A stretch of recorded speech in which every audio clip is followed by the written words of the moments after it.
So in this video we'll be creating our first Solidity program or contract, and this will just be a hello world program.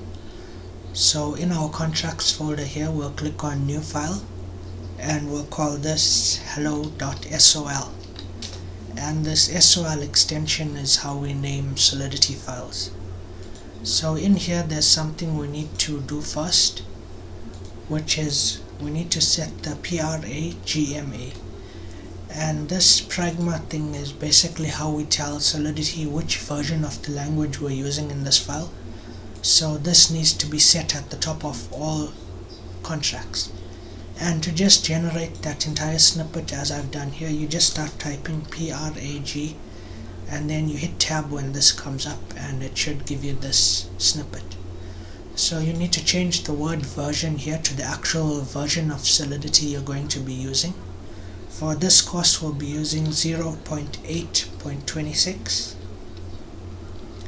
and if you press Ctrl and S to save now, you should see a green tick here. That means it's set up correctly. So now we want to start writing our code. So in other programming languages you may have seen something like class and main, or class and the name of our file, which is hello, and then you may see something like this. So in Solidity we actually have something similar, which is just the keyword contract, and then we give our contract a name. So I'll just call this hello world, and then we use our curly braces.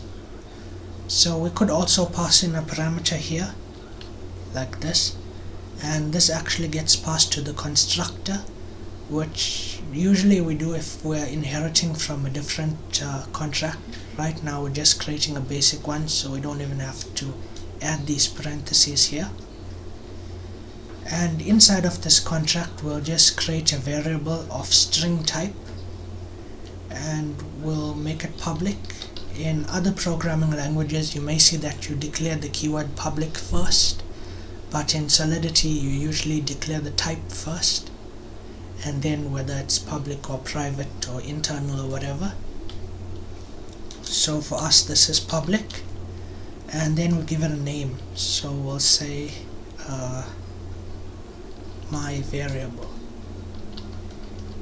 So we'll just call this my var, and we'll set it equal to hello world.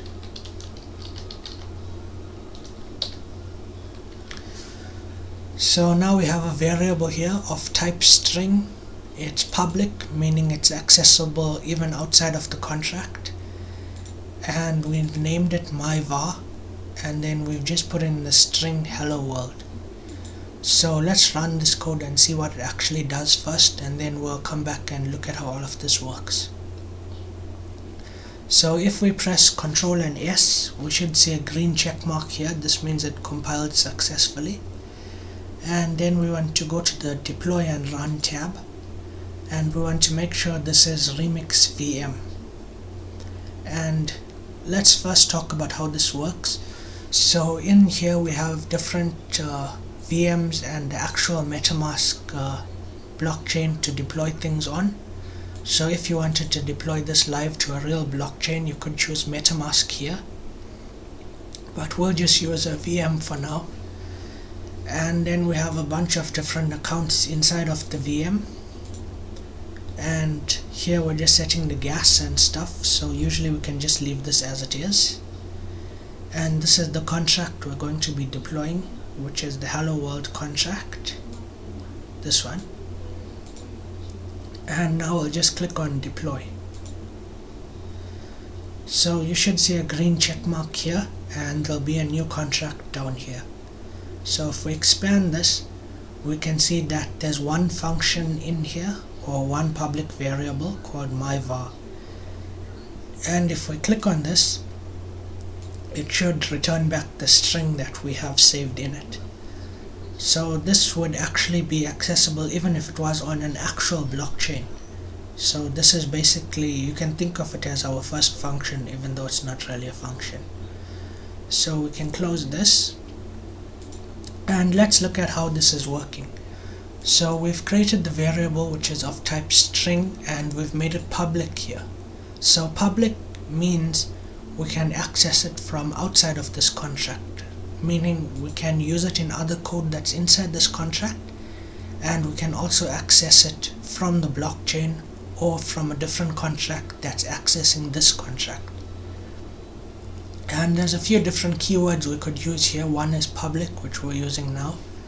The other is private. So if we save this and run it again, we should see now that we can't get that value anymore.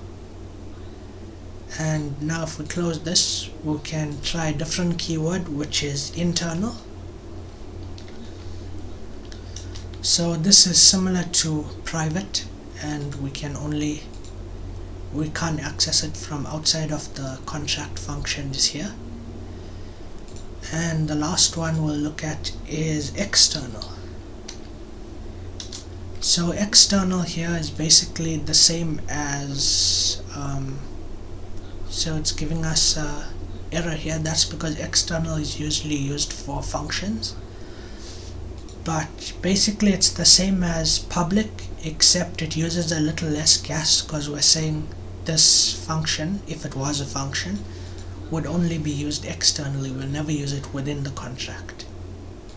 So we'll change this back to public. The reason why it doesn't let us set variables to external is because why would you even create a variable that's never going to be used inside of the contract? It's only going to be used by other contracts. So we can only use public or private for variables here. So in the next video we'll look at creating an actual function, and yeah.